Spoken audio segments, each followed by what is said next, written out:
प्यारे संतों, परम प्यार से बोलिए धन्यंकार जी। क्या संत महात्माओं के मिलन से इंसान की मस्तक की रेखाएं बदल जाती हैं? क्या संतों के दर्शन से, संत महात्माओं को श्रवण करने से उसका भाग्य ही बदल जाता है? आओ संत महात्माओं की कहा है कि संत मिलन को चाहिए तज माया अभिमान। संत मिलन को चाहिए तज माया अभिमान, ज्यों ज्यों पग आगे बढ़े कोटि यज्ञ समान।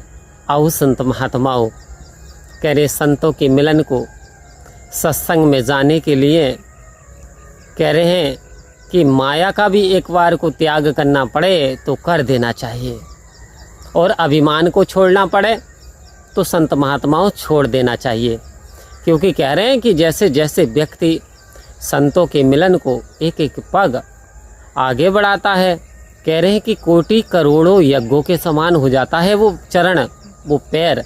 आओ संत महात्माओं, तो कितना बड़ा लाभ यानी संत महात्माओं के दर्शन का, मिलन का बता दिया है, कितना बड़ा पुण्य बता दिया।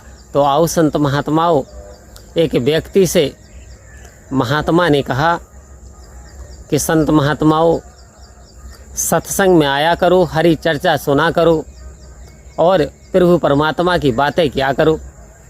तो उस व्यक्ति की बातें सुनकर महात्मा दंग रह गए।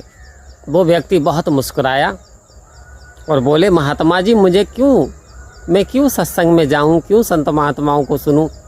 मुझे तो सब कुछ दिया है, यानी सतगुरु की बात करते हो, मेरे पास तो ईश्वर ने इतना दिया है कि बहुत कुछ है मेरे पास, तो मुझे ज़रूरत ही की क्या है? आओ संत महात्माओं। संत महात्मा मुस्कुराते हैं, कहते हैं 4 दिन की चांदनी फिर अंधेरी रात। आप भाई साहब ठीक कह रहे हो, लेकिन ये जो दिखाई दे रहा है ये 4 दिन की चांदनी है। फिर क्या आपने ये जान लिया कि आपका असली मकसद क्या है? आप यानी परमात्मा ने आप पे कृपा इस मनुष्य जामे में क्यों की? आपको इंसान बना करके क्यों भेजा? क्या आप जानते हो? क्या आप जानते हो कि आप अन्य योनियों में क्यों नहीं गए? तो बोले, भाई मैं तो इंसान बना के भेज दिया, अब तो मैं ये भोग करूँगा इन सारी चीज़ों का, ये तो यानी मुझे मिल गई, तो फिर मुझे ज़रूरत क्या? तो आओ संत महात्माओं, ज़रूरत है, क्योंकि शरीर जो है प्रकृति से बना, 5 तत्वों से बना। इस शरीर को, इस प्रकृति की आवश्यकता है, इस समाज की आवश्यकता है। समाज में व्यक्ति, समाज में प्राणी रहता है।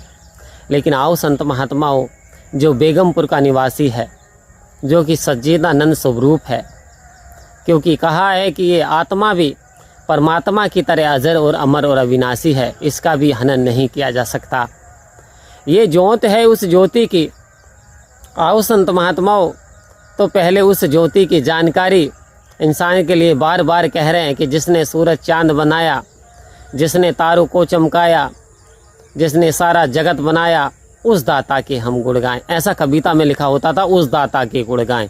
आओ संत महात्माओं, क्योंकि उन्हें पता नहीं था कि उस दाता के गुण गाएं, क्योंकि परमात्मा की जानकारी की बात आती थी तो हम ऊपर को उंगली उठा देते थे कि वो 7वें आसमान पर रहता है, वो आकाशों में रहता है। आओ संत महात्माओं, आज जब सतगुरु की कृपा हुई तो सतगुरु ने कहा कि इस दाता के गुण गाएं, जो कि आपके अंतर मन में बसा हुआ है, अंतर चेतना में समाया हुआ है, जर्रे जर्रे में विराजमान है। तो आओ संत महात्माओं, हम इस दाता के गुण गाएं और गुण गा करके अपने जीवन को सफल बनाएं। क्यों?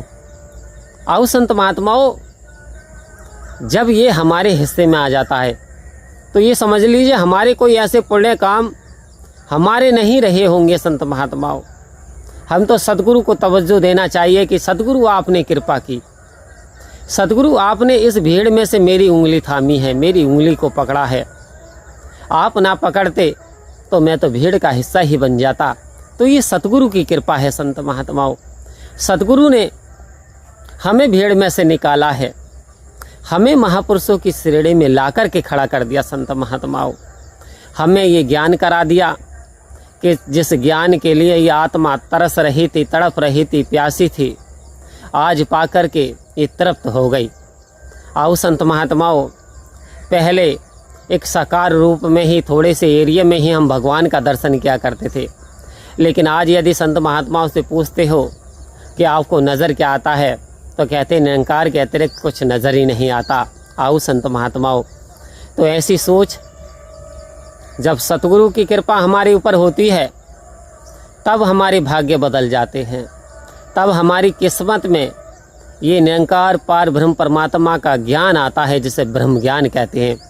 और जिसको पाने के बाद संत महात्माओं कुछ शेष नहीं रह जाता इस संसार में। तो आज सतगुरु की कृपा हम पे हुई तो ये ब्रह्म ज्ञान की प्राप्ति हमें मिली, वरना आओ संत महात्माओं हमारा कोई भी ऐसा वर्क नहीं था, कार्य नहीं था, जो हम इस काबिल ही नहीं थे।